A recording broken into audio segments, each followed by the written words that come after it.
Okay, yes. Good morning everyone. जैसा कि आप लोग जानते हैं, मेरा नाम doctor Sanjay Maurya. By profession में एक एमडी डॉक्टर हूँ। और लगभग 17 साल या 18 साल कंटिन्यू है मेरा। 18 साल से मैं अहमदाबाद गुजरात के अंदर प्रैक्टिस कर रहा हूँ सक्सेसफुली।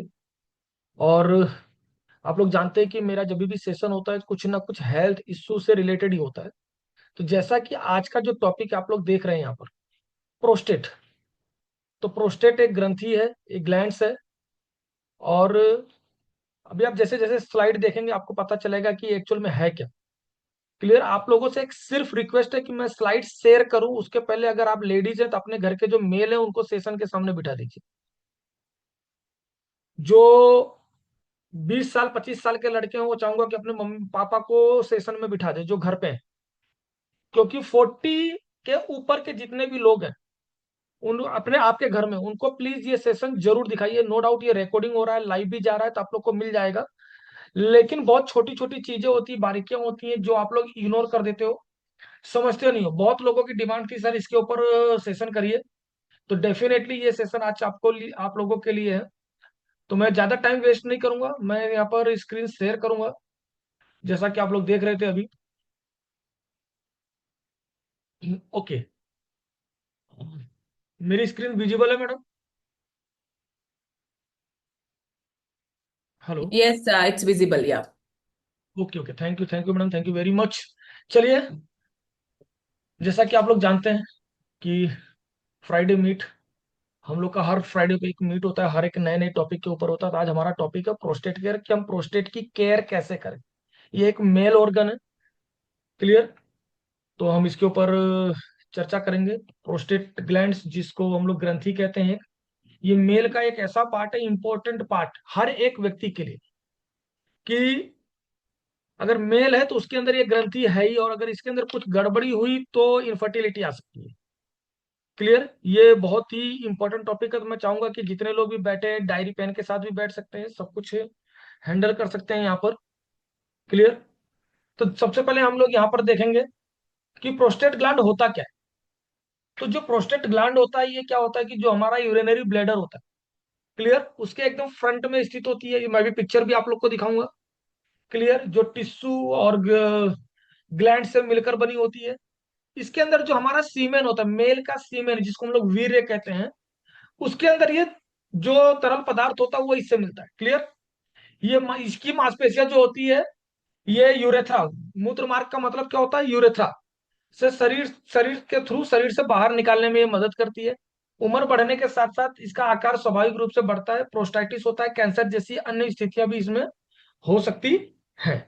क्लियर। चलिए हम लोग इसके स्ट्रक्चर को समझेंगे। तो बहुत सारे लोग ये स्ट्रक्चर अगर आप लोग देख रहे हैं तो स्ट्रक्चर को समझने की कोशिश करिएगा आप लोग कि ये स्ट्रक्चर है क्या। क्लियर। अब यहाँ पर देखिए, जैसे कि ये देख रहे हैं, ये गर्भाशय जैसा दिख रहा है लेकिन ये गर्भाशय नहीं है, ये है ब्लैडर। ये क्या है, यूरिनरी ब्लैडर पूरा।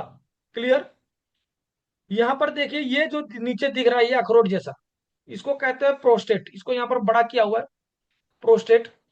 ये जो स्ट्रक्चर दिख रहा है आप लोग को, ये अंदर से, क्लियर, इसको कहते हैं यूरेथ्रा। यूरेथ्रा मतलब पेशाब की नली। क्लियर। जहां से यूरिन पास आउट होता है। क्लियर। ये मेल में भी होता है, फीमेल में भी होता है, लेकिन प्रोस्टेट मेल फीमेल में नहीं होता है। क्लियर। यहां पर देखिए, ये सेमिनल सेमिनल वेसिकल्स है, सेमिनल वेसिकल्स है। क्लियर। अब देखिए मैं आपको बताता हूं, यहाँ पर ये देखिए, ये टेस्टिस है। क्लियर। यहाँ पर टेस्टिस है जहां पर स्पर्म का फॉर्मेशन होता है। क्लियर। यहां से बनता है और कहां पर जाता है, ये स्टोर होता है कहां पर, इस प्रोस्टेट ग्रंथि के अंदर। क्लियर। और जब इजोक्यूलेशन होता है तब ये जो सीमेन है, ये सीमेन कहां पर आता है, यहां से देखिए, यहाँ पर इजोक्यूलेशन होता है, यहाँ पर सीधा यूरेथ्रा के अंदर। इसीलिए इसको कहते हैं इजेकुलरी डक्ट। बराबर। तो यहां से ये कहां पर आ रहा है, यूरेथ्रा से, मतलब यूरिन भी वहां से ही पास होता है और सीमेन भी वहीं से पास होता है, कि मतलब जो वीर्य होता है वो वीर्य भी वहीं से पास होता है। क्लियर। यहाँ पर आप लोग देख रहे होंगे, ये देखिए यहाँ पर ये इजेकुलरी डक्ट बना हुआ है, ये यहाँ पर ये यूरेथ्रा, यहाँ पर देख रहे हैं ये पेशाब मार्ग में यहाँ से जा रहा है और यहाँ से निकलता है। क्लियर। ये चीज, और पीछे जो देख रहे हैं ये रेक्टम, इस भाग को कहते हैं रेक्टम। क्लियर। ये यहाँ पर जो होता है ये सीकम होता है, इसके ऊपर से लार्ज इंटेस्टाइन यहाँ पर एंड हो जाती है। क्लियर। और ये अपना मल द्वार होता है, मतलब पोटी करने की जगह होती है ये। तो ये प्रोस्टेट का पूरा स्ट्रक्चर आपको समझ में आ गया, कि जितने भी मेल लोग हैं उनको समझ में आ गया होगा कहां पर है। क्लियर।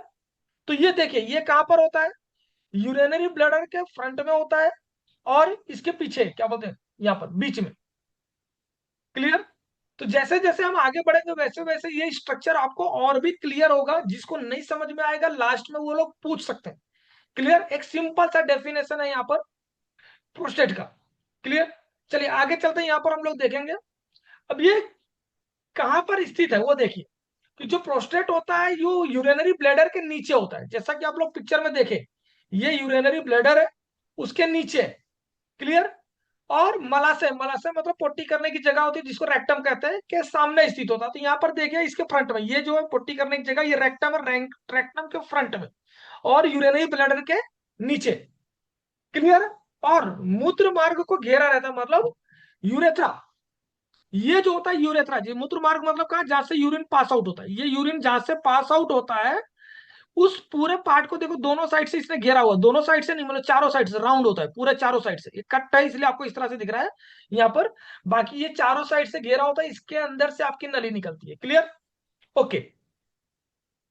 अब जो प्रोस्टेट ग्रंथि होती है ये क्या करती है कि जो आपका सीमेन होता है ना उसके अंदर लिक्विड बनाती है। क्लियर। और प्रोस्टेट को मांसपेशियां जो होती है उसको स्खलन में मदद करती है। जो प्रोस्टेट की मांसपेशियां होती है वो इजेकुलेशन में मदद करती है, मतलब जब कोई रिलेशन रखता है उसका इजेकुलेशन होता है वीर्य का या सीमेन का, तो उसमें ये जो प्रोस्टेट ग्रंथि होती है उसका प्रोसेस होता है, उसमें वो हेल्प करती है। ठीक है। तो प्रोस्टेट होता क्या है, सबसे पहली चीज तो एक छोटी सी हार्ड, कुछ उसके अंदर मांसपेशियां जैसी ग्रंथि होती है जो पुरुष प्रजनन प्रणाली का हिस्सा है। अगर किसी के प्रोस्टेट नहीं है तो इनफर्टिलिटी आ जाती है उसके अंदर। क्लियर।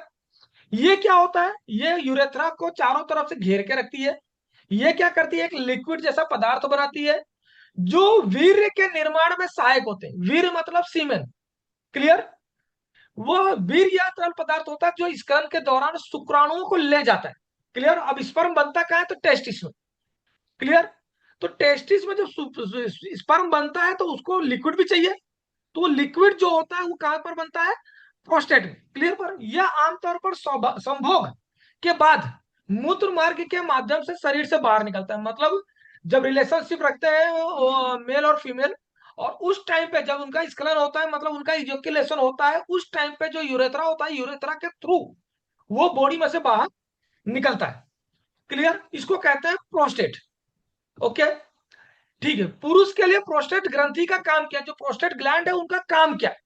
क्लियर। सिंपल भाषा में जो मैंने समझाया वही चीज फिर से, आपकी प्रोस्टेट ग्रंथि जो होती है वो वीर्य में सीमेन में अतिरिक्त तरल पदार्थ बनाती है, मतलब लिक्विड बनाती है। क्लियर। इस तरल पदार्थ के अंदर क्या क्या होता है, एंजाइम होते हैं, जस्ता मतलब जिंक होता है, और साइट्रिक एसिड होते हैं। क्लियर। उस लिक्विड के अंदर ये घटक क्या करते हैं, जो शुक्राणु या स्पर्म कोशिकाओं को पोषण देने, मतलब जो स्पर्म होता है उसको जिंदा रखने के लिए एंजाइम्स जो होते हैं या जिंक जो होते हैं या साइट्रिक एसिड होते हैं, वो क्या करते हैं, शुक्राणु की जो कोशिकाएं होती है उसको पोषण देते हैं। क्लियर। साथ साथ में यूरेथ्रा के अंदर चिकनाई प्रदान करने में मदद करते हैं। नहीं तो अगर वो ड्राई हो जाएगा तो कोई भी यूरिन पास आउट करेगा या कुछ भी करेगा तो उसको जबरदस्त जलन होगी, कभी कभी होता है बहुत सारे लोगों को। ठीक है। ऑर्गेजम के दौरान प्रोस्टेट ग्रंथि की मांसपेशियां वीर को मूत्र मार्ग में धकेलने और उसे पार कराने में भी मदद करती है। मतलब जिस टाइम पे मेल का ऑर्गेजम आता है, उसको इजेकुलेशन की जब प्रक्रिया स्टार्ट होने वाली हो उस टाइम पे क्या होती है कि जो वहां की मांसपेशियां होती वो मांसपेशियां क्या करती हैं, सिकुड़ती हैं, जिससे क्या होता है कि वो वीर्य को आगे धकेलने में मदद करती है। तो ये क्या काम करता है, प्रोस्टेट। क्लियर। आगे चलते हैं, क्या महिलाओं में प्रोस्टेट ग्रंथि होती है, तो बिल्कुल नहीं होती। ओके। महिलाओं में प्रोस्टेट ग्रंथि बिल्कुल नहीं होती है, लेकिन उनमें एक स्कैन ग्रंथियां होती है, प्रोस्टेट के जैसी एक स्कैन ग्रंथियां होती। जो विशेषज्ञ हैं उनका मानना है कि ये ग्रंथियां एक तरल पदार्थ स्रावित करती हैं। क्लियर। जो पेशाब करने में, स्वच्छता बनाए रखने में और यौन संबंध के दौरान चिकनाई प्रदान करने में सहायक होता है। मतलब जो लेडीज लोगों को जब ऑर्गेजम आता है तो उस टाइम पे जो पानी निकलता है वो क्या करता है, जो स्कैन ग्रंथियां होती है ये उसको प्रोड्यूस करती है। क्लियर। तो मेल के जैसी फीमेल में भी होती है, लेकिन वो प्रोस्टेट नहीं होता है, वो क्या होता है, स्कैन ग्रंथियां होती है, मतलब स्कैन ग्लैंड। क्लियर। होता दोनों में, लेकिन दोनों में रोल अलग अलग है, और प्रोस्टेट, लेकिन वो प्रोस्टेट ग्रंथि नहीं है। प्रोस्टेट मेल के अंदर लिक्विड निकालता है, और स्कैन ग्रंथियां जो होती है फीमेल के अंदर जो ऑर्गेजम के टाइम पे जो लिक्विड निकलता है उसकी बात कर रहा हूं। क्लियर? ओके। पुरुषों की तरह ये ग्रंथियां भी चरम सुख के दौरान तरल पदार्थ स्रावित कर सकती हैं, जैसा कि होता ही है।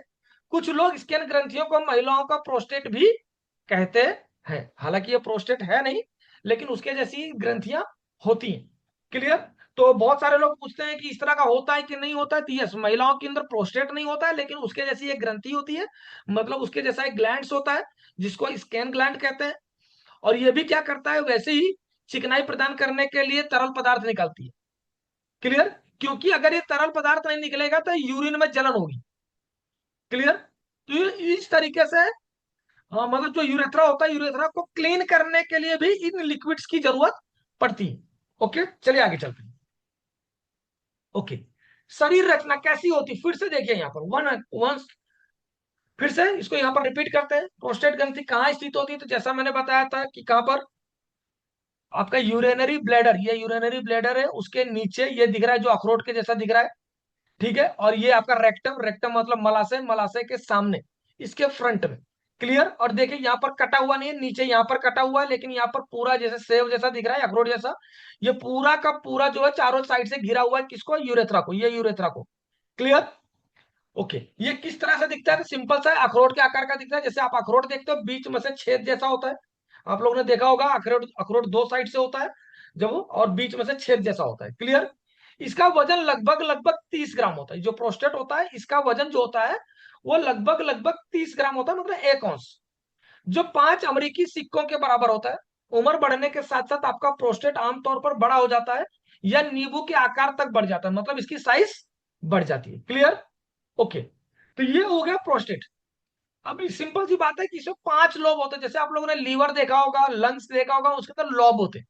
तो ये जो पिक्चर है, इस पिक्चर के अंदर 5 लोब होते हैं। हाँ, ये रहा। इसके अंदर क्या होता है, 5 लोब होते हैं। वो 5 लोब कौन कौन से होते हैं, तो आगे के सामने एक लोब होता है, पीछे के साइड एक लोब होता है, हर साइड से एक, मतलब राइट और लेफ्ट एक एक लोब होता है, और बीच में भी एक लोब होता है। क्लियर? लोब मतलब एक पार्ट, मतलब टुकड़ों में बना हुआ ये होता है, कि मतलब अभी आगे आपको साथ पिक्चर में दिखे। इसकी संरचना संयोजी उत्तकों, मतलब वो उत्तक मतलब टिश्यू, और ग्रंथीय उत्तकों से बनी होती है। प्रोस्टेटिक जो फेसिया होता है, आपके प्रोस्टेट को ढकती है, मतलब पूरा कवर करती है। अंदर ये पांच पांच टाइप के लोब होते हैं। ये पांचों के पांच जो लोब होते हैं, उसको क्या करती है, उसकी जो प्रोस्टेटिक फेसिया होती है, वो पूरा उसको क्या करती है, कवर करती है, मतलब सेव के आकार का दे देती है। Clear? Prostatic fascia hot dog के आवरण की तरह होती है, या पतले लचीले संयोजी ऊतकों की एक परत होती है, जो आपके प्रोस्टेट को अपनी जगह पर बनाए रखती है। मैं कहने का मतलब क्या, ये जो 5 प्रकार के जो लॉब्स होते हैं, इसको एक कवरिंग में ढककर रखती है। क्लियर? चलिए आगे चलते हैं। अब यहाँ पर देखते हैं type of prostate disease. Prostate disease में होता है, क्योंकि हम लोग डिजीज के ऊपर ही बात करेंगे आज, तो इसमें 3 प्रकार के प्रोस्टेट डिजीज होते हैं। पहला जो होता है वो होता है बिनाइन प्रोस्टेटिक हाइपरप्लेसिया, जिसको हम बीपीएच कहते हैं, ज्यादातर यही होता है। क्लियर? और ये जो बीपीएच होता है, बीपीएच के कारण आपकी जो प्रोस्टेट ग्रंथि होती है, वो क्या होती है, उसका आकार अचानक बढ़ जाता है। यहां पर देखिए, आपको दिख रहा होगा, ये नॉर्मल प्रोस्टेट है। क्लियर? जिसमें कोई दिक्कत नहीं, इधर भी लोब है, इधर भी लोब है, इधर, लेकिन देखिए ये क्या हो गया, एनलार्ज। क्लियर? अब ये लोब आपको समझ में आ रहा होगा, जो 5 लोब मैंने बताया था। ठीक है? तो दोनों साइड 5, क्योंकि अखरोट जैसा है, देखो इसका शेप भी लगभग लगभग आपको अखरोट के जैसा ही दिख रहा होगा। क्लियर? अब यहां पर देखिए, यह क्या करती है, जो यूरेथ्रा, यूरेथ्रा मतलब ये पेशाब की नली, इस पेशाब की नली को क्या करती है, कंप्रेस कर देती है। कंप्रेस करने का मतलब क्या, दबा देती है। दिख रहा है यहाँ पर कि ये दबना मतलब पेशाब करने में दिक्कत होना, पेशाब करते टाइम पे दर्द होना, ये सब सिम्टम्स स्टार्ट हो सकते हैं, उसको संकरा कर देती। क्लियर? ज्यादातर 40 साल के बाद, मतलब जितने, इसलिए मैंने बोला कि जितने भी आपके घर में 40 साल से ज्यादा लोग हैं, उन लोगों को इस मीटिंग में जरूर बिठाइए। ज्यादातर जो 40 साल से ज्यादा के लोग होते हैं, उनके पेशाब के अंदर रुकावट आ सकती है। क्लियर? आप लोग जैसे देखते हैं ना, कि जैसे बगीचा होता है, उसके अंदर एक नाली होती है, तो नाली के अंदर कचरा आ जाना, या मिट्टी आ जाना, तो बाधा आ जाना, तो उस तरीके से, जैसे ये समझ लीजिए आपकी क्यारी है, और ये क्यारी में से फ्लो पानी का बराबर जा रहा है, लेकिन फिर क्या हो गया, वहां पर दबाव आ गया, तो पेशाब करने में आपको दिक्कत हो रही है। क्लियर? इसको कहते हैं कंप्रेस्ड यूरेथ्रा। यूरेथ्रा मतलब मूत्र मार्ग। क्लियर? इससे पेशाब और वीर्यपात में समस्या हो सकती है। एक चीज ये ध्यान रखना कि अगर बीपीएच आया तो बीपीएच का मतलब कैंसर नहीं होता है। बीपीएच का मतलब होता है बिनाइन। बिनाइन मतलब मतलब सॉफ्ट गांठ। क्लियर? जो कैंसर नहीं होता, लगभग सभी पुरुषों में उम्र बढ़ने के साथ साथ प्रोस्टेटिक ग्रंथि का आकार भी बढ़ जाता है, मोस्टली सबको होता है, मतलब 60 to 70% मेल, ये कह सकते हैं 60 to 70% मेल के अंदर प्रोस्टेट एनलार्जमेंट होना कॉमन बात है, जिसकी उम्र 40 साल के ऊपर है। 40 साल से नीचे वाले को बहुत रेयर केस में होता है। हाँ, प्रोस्टेटिक कैंसर हो सकता है, लेकिन बिनाइन वाला बहुत कम होता है, ज्यादातर 40 के ऊपर होता है। 50 से 60 क्रॉस करते करते लगभग लगभग मान के चलिए 70, क्या 70% मेल को ये होता ही होता है। कुछ लोगों को प्रॉब्लम होती है, कुछ लोगों को बीपीएच के साथ ही पूरी लाइफ निकाल देते हैं। वो बोलते हैं कि नहीं भाई, मैं दवाई लेकर उसको कैसे भी क्लियर कर लूंगा। ओके, चलिए नेक्स्ट। दूसरा है कि इसके अंदर प्रोस्टाइटिस होना। प्रोस्टाइटिस होने का मतलब क्या है? सूजन होना। क्लियर? मतलब प्रोस्टेट ग्रंथि के अंदर इन्फेक्शन आ जाता। क्लियर? तो इससे क्या होता है कि जब इसके अंदर इन्फेक्शन लग जाता है तो उसके आजू बाजू के जो टिश्यू होते हैं वो सूज जाते हैं, उनमें दर्द होने लगता है। 50 वर्ष से कम आयु के पुरुष में यह मूत्र प्रणाली से संबंधित सबसे आम समस्या है। मतलब प्रोस्टाइटिस होना 50 साल से कम उम्र के व्यक्ति में यह कॉमन चीज है। उनको वहां पर पेन होता है, डॉक्टर के पास जाते हैं, सोनोग्राफी कराते हैं, तो पता चलता है कि वहां पर स्वेलिंग आ गई है, जिसको हम लोग सिंपल भाषा में प्रोस्टेटोमेगाली कहते हैं। प्रोस्टेट की साइज बढ़ जाती है, इन्फेक्शन की वजह से उसमें सूजन आ जाती है। क्लियर? 50 वर्ष से अधिक आयु के पुरुषों में यह मूत्र प्रणाली से संबंधित तीसरी सबसे आम समस्या। पहला मैंने आपको बताया वहां पर क्या? BPH, benign prostate hyperplasia. दूसरा कौन सा है? प्रोस्टाइटिस, सूजन। तीसरा कौन सा है? प्रोस्टेट कैंसर, जो यहां पर आपको स्क्रीन दिख रहा है, प्रोस्टेट कैंसर। प्रोस्टेट कैंसर पुरुषों को प्रभावित करने वाला दूसरा सबसे आम कैंसर है। क्लियर? शुरुआती चरणों में इसके कोई लक्षण आपको दिखाई नहीं देते, जैसे जैसे ये बढ़ता है इससे पेशाब करने में दिक्कत हो सकती है और उस जगह पर दर्द भी हो सकता है। क्लियर? तो इसमें होता क्या, वो देखिए, इसमें होता क्या कि जो आपकी प्रोस्टेट ग्रंथि होती है, ये जो प्रोस्टेट ग्रंथि होती है, इसके अंदर क्या होने लगता है, दिख रहा है आपको? ये इसके अंदर गांठें पड़ने लगती है ट्यूमर के साथ। क्लियर? ये दिख रहा है?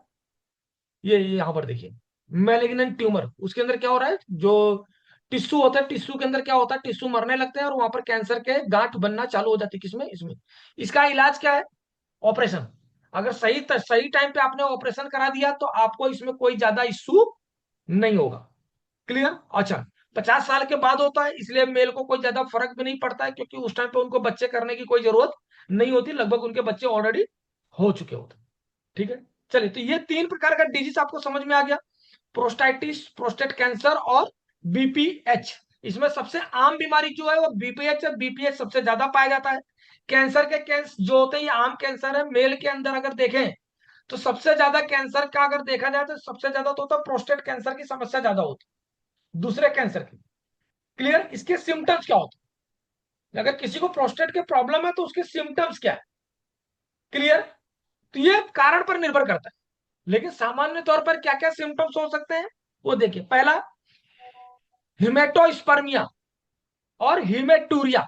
मतलब क्या होता है कि जो वीर्य होता है, वीर्य के अंदर खून आना, उसके अंदर ब्लड आना।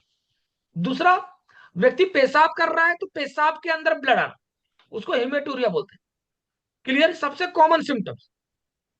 अगर आपके वीर्य में ब्लड आ रहा है या यूरिन पास आउट कर रहे हो उसके अंदर ब्लड आ रहा है तो आपको इसको चेक कराना कंपलसरी है। क्लियर? पेशाब शुरू करने में कठिनाई, व्यक्ति पेशाब करने गया है और उसको पेशाब ही नहीं निकल रहा, उसको पेन हो रहा है, फिर धीरे धीरे धीरे धीरे करके पेशाब निकलता है। पेशाब क्या होता है? बूंद बूंद टपकता है। क्लियर? डॉट, मतलब बूंद बूंद, वो जाएगा, पेशाब करने जाएगा, करके आएगा, फिर से उसको जाएगा, क्योंकि उसको संतोष ही नहीं होता है कि मेरा पेशाब खाली हो गया, कि मेरा यूरिन जो ब्लैडर है वो खाली हो गया। वो 1 घंटे के अंदर 2-3 बार जाएगा, और जाएगा तो टिप टिप टीपा टीपा वहां पर निकलेगा। क्लियर? मतलब पूरा ब्लैडर जो होता है वो खाली नहीं होता है। क्यों खाली नहीं होता है? क्योंकि वहां पर वो कंप्रेस हो जाता है, जो उसका यूरेथ्रा होता है वो कंप्रेस हो जाता है, पेशाब निकलने की उसको जगह ही नहीं देता है। क्लियर? मूत्राशय पर नियंत्रण खोना। और आंत पर नियंत्रण खोना, मतलब ये क्या करता है, जो यूरेथ्रा होता है उसके ऊपर और जो आंत, आंत मतलब इंटेस्टाइन, दोनों के ऊपर प्रेशर करता है। क्लियर। तो पेशेंट को क्या होता है कि अचानक से उसको बैठा रहेगा, बैठा अचानक से उसको यूरिन लग जाएगी, उठते उठते उसको पेशाब टपक जाएगा, मतलब यूरिन उसका लीक हो जाएगा। बहुत सारे मेल का होता है कि उसको यूरिन पता चलता है कि मेरे को यूरिन आई है, लेकिन जैसे ही वो उठता है या खांसता है या जोर बहुत जोर से हंस भी देता है तो भी उसका यूरिन लीक हो जाता है। क्लियर। सेम चीज होता है इंटेस्टाइन, तो ये इंटेस्टाइन के ऊपर भी प्रेशर आता है, क्योंकि आप लोगों ने स्ट्रक्चर देखा, जो रेक्टम होता है रेक्टम के एकदम फ्रंट में होता है। जब इसका प्रोस्टेट का साइज बढ़ जाता है तो रेक्टम के ऊपर प्रेशर डालता है। तो कभी कभी ऐसा होता है कि उसको भाई पोटी का सेंसेशन आया, लेकिन जब तक वो जाता है तब तक वो पैंट में ही कर देता है। तो ये जो होता है ये प्रोस्टेट प्रॉब्लम की वजह से हो सकता है।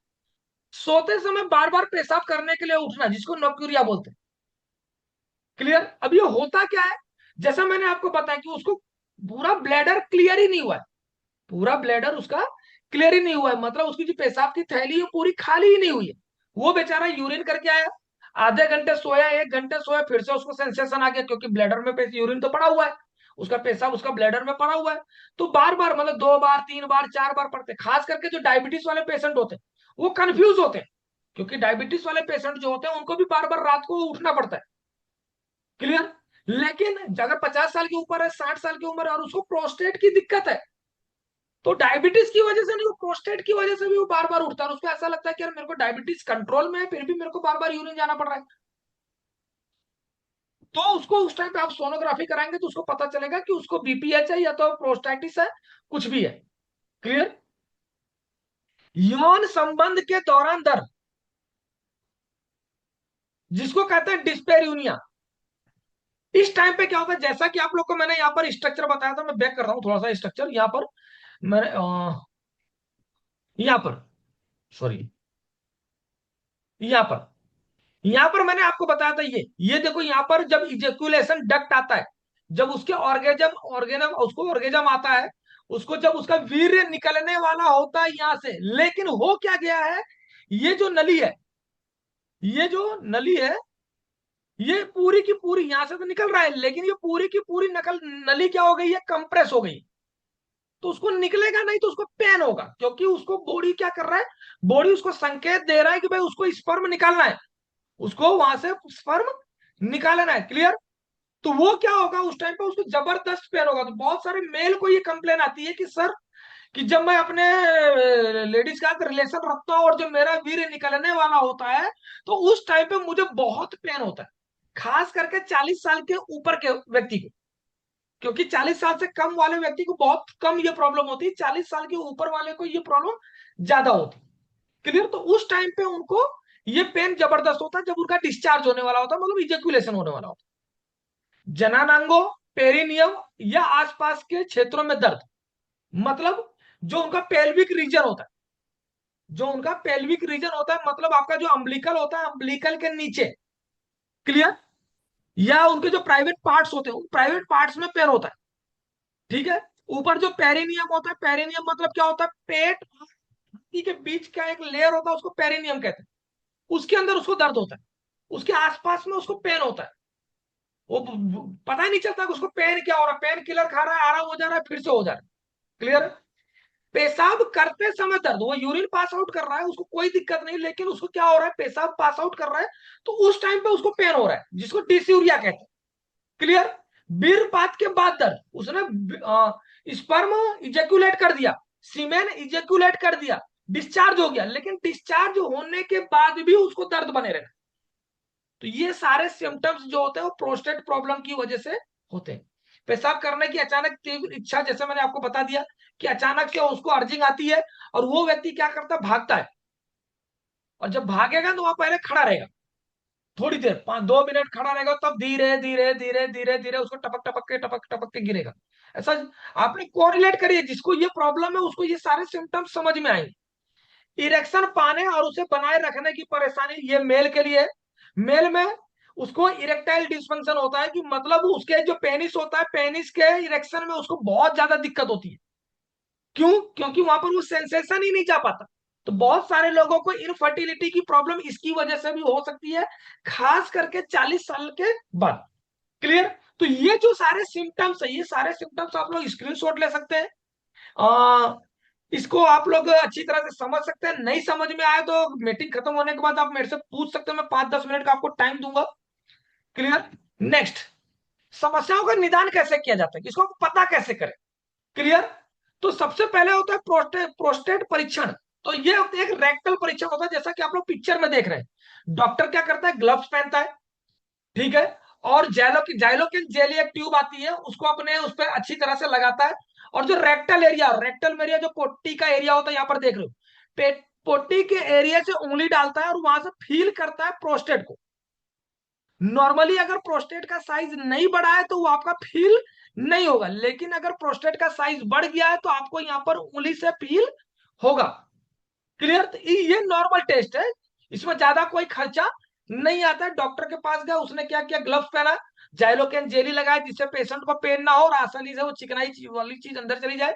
और इस तरह से यहाँ पर उंगली डालने पे फील होता है कि प्रोस्टेट यहाँ पर एनलार्ज हुआ है कि नहीं हुआ है। क्लियर? ये मैनुअल परीक्षण है, इसको मैनुअल परीक्षण बोलते हैं। ठीक है, अब आगे चलते हैं। आगे एक होता है पीएसए टेस्ट। क्लियर? जिसको प्रोस्टेट स्पेशल एंटीजन कहते हैं। ये सबसे इंपॉर्टेंट होता है, जो ब्लड से होता है। क्लियर? तो आप अगर उसको ब्लड देंगे, अगर इसमें आपका प्रोस्टेट प्रोस्टेट जो है, प्रोस्टेट की मात्रा की जो टेस्ट में उसका अगर इस तरह बढ़ गया है तो यहाँ पर प्रोस्टेट कैंसर होने के चांसेस ज्यादा होते हैं। अगर बढ़ा तो डेफिनेटली प्रोस्टेट कैंसर है, उसमें फिर ज्यादा सोचना विचारना नहीं होता है। क्लियर? दूसरा, रूटीन, जो यूरिन का रूटीन माइक्रो होता है, वो टेस्ट होता है। तो उसके अंदर क्या होता है, उसके अंदर भी पता चल जाता है कि पेशाब के अंदर ब्लड आ रहा है या पेशाब के अंदर इन्फेक्शन आ रहा है। क्लियर? तो जिसको हम लोग यूटीआई कहते हैं। तो ये सही, इससे भी पता चलता है मेल के अंदर कि भाई उसको यूटीआई है, लेकिन यूरिनरी ब्लैडर या कहीं पर उसको कोई दिक्कत नहीं है, तो प्रोस्टेट के अंदर दिक्कत हो सकती है। इसके अलावा इमेजिंग, इमेजिंग मतलब एमआरआई। क्लियर? एमआरआई। और दूसरा होता है ट्रांस रेक्टल अल्ट्रासाउंड इमेजिंग परीक्षण। अब एमआरआई आप सभी लोग जानते हैं कि एमआरआई किस तरह से किया जाता है, उसको मशीन के अंदर डाल के उसको पता किया जाता है। दूसरा होता है ट्रांस रेक्टल। तो ट्रांस रेक्टल में क्या होता है, यहाँ पर जो उंगली दिख रही है आपको, हाथ की उंगली दिख रही है, तो हाथ की उंगली की जगह पर एक लगभग 6 इंच का एक ट्यूब लाइक एक स्ट्रक्चर होता है, जिसमें आगे कैमरा बना होता है। क्लियर? वो यहां तक डाला जाता है, यहां तक दिख रहा है, यहां तक पूरा डाला जाता है, और उसमें चेक किया जाता है कि उसको प्रोस्टेट में कोई दिक्कत है या नहीं है। क्लियर? इसके अलावा सिस्टोस्कोपी होता है।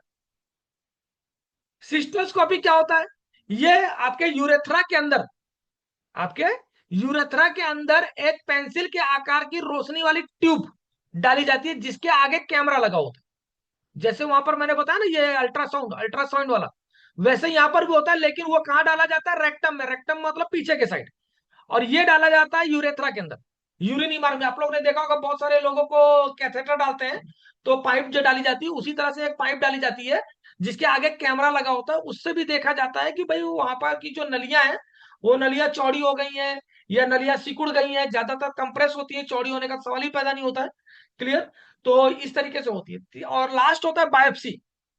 तो बायोप्सी में क्या होता है कि डॉक्टर क्या करेगा, वहां पर एक सुई लेगा, सुई से वहां पर इंजेक्शन मारेगा और वहां से उसके छोटा सा कण लेगा या वहां का लिक्विड लेगा, और लिक्विड लेकर उसको लेबोरेटरी में भेजेंगे। 1 वीक के अंदर उसका रिपोर्ट आता है, उससे पता चलता है कि भाई इनको कैंसर है कि नहीं है। तो ये जो 5-6 चीजें मैंने बताई, एक ट्रांसरेक्टल वाला बताया, पीएसए बताया, पेशाब की जांच बताई, इमेजिंग बताया जिसमें एमआरआई और ट्रांसरेक्टल अल्ट्रासाउंड होता है, सिस्टोस्कोपी होता है और बायोप्सी होता है। तो ये सारी चीजें से आपको पता चलेगा कि भाई प्रोस्टेट के लिए ज्यादा दिक्कत कहां पर है। क्लियर? इसमें सबसे आसान जो होता है वो होता है पीएसए। क्लियर? अगर आपका पीएसए नॉर्मल है तो आपको बीपीएच हो सकता है, आपका साइज बढ़ सकता है, ज्यादातर सोनोग्राफी में पता चल जाता है। क्लियर? चलिए आगे चलते हैं। प्रोस्टेट ग्रंथि के स्वास्थ्य को कैसे बनाए रखा जा सकता है, कैसे कर सकते हैं? सबसे पहला ये है कि 50 साल की अगर आपकी आयु हो चुकी है तो आपको रेगुलर आपकी जांच करवानी चाहिए, मतलब साल में एक बार आपको पीएसए की जांच करवानी चाहिए। क्लियर? दूसरा, रेगुलर आपको क्या करना चाहिए, वो एक्सरसाइज करना चाहिए रेगुलर, लाइक रनिंग है, उठक बैठक है, इस टाइप का। मेल लोगों के लिए मैं बात करूंगा जो खड़े खड़े पेशाब करते हैं, खड़े खड़े पेशाब करते हैं, इसमें प्रोस्टेट की प्रॉब्लम होने के बहुत चांसेस होते हैं। अगर वो बैठ के पेशाब करते हैं, बैठ मतलब उकड़ू, उकड़ू बैठ के, पोटी मतलब इंडियन टॉयलेट, इंडियन टॉयलेट में अगर बैठ के वो यूरिन पास आउट करते हैं या पोटी जो भी होता है वो करते हैं, तो उनसे उनको क्या होता है कि प्रोस्टेट होने के चांसेस बहुत कम होते हैं, मतलब बीपीएच होने की संभावनाएं कम हो जाती है।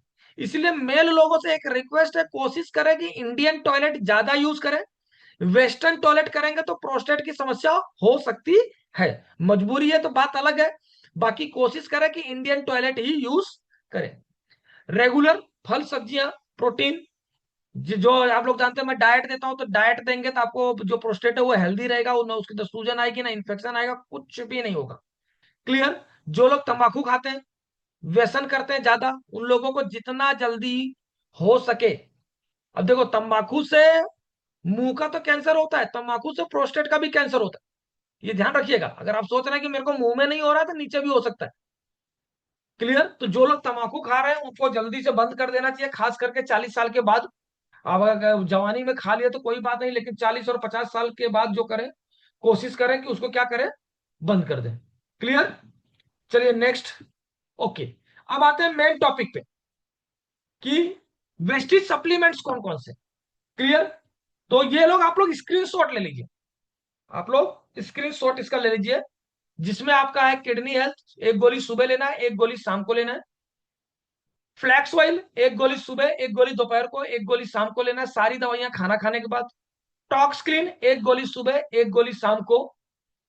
प्रोस्टेट केयर हमारे पास बहुत अच्छा एक सप्लीमेंट है, एक गोली सुबह, एक गोली शाम को। और फूड पैचेस, ये आप अल्टरनेट डे भी लगा सकते हैं, डेली भी लगा सकते हैं, 2 दिन के गैप में भी लगा सकते हैं, जैसे आपके पेशेंट के पास पैसा हो, जैसा आपके पास पैसा हो। लेकिन ये लेना कहाँ है, किस चीज में लेना है, तो ये लेना है बीपीएच प्रोस्टेट, मतलब बिनाइन प्रोस्टेटिक हाइपरप्लेसिया, मतलब ये नॉर्मल, नॉर्मल जिसको प्रोस्टेट हुआ, जिसको 70% लोगों को जो ये होता है उनको ये नॉर्मल लेना है। अभी एक जस्ट एक केस बताता हूँ, अभी हमारे बीच में शायद होंगे यहाँ पर शिवाजी भार्गव, इन्हीं का कोई पेशेंट था, 3 दिन पहले या 4 दिन हो गया, लगभग 4 दिन पहले उन्होंने रिपोर्ट भेजा, उनको प्रोस्टेट का प्रॉब्लम आया, उनको प्रोस्टेटोमेगाली का मतलब बीपीएच का प्रॉब्लम आया।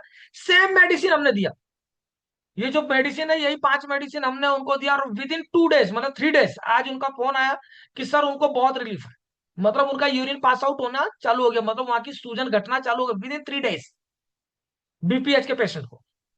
और मीटिंग शुरू होने के 1 घंटे पहले ही मेरी उनसे बात हुई थी, और ये जस्ट 2 to 3 डेज के अंदर ये उनको रिजल्ट मिला, और वो बहुत खुश है। क्लियर। चलिए नेक्स्ट यहां पर चलेंगे।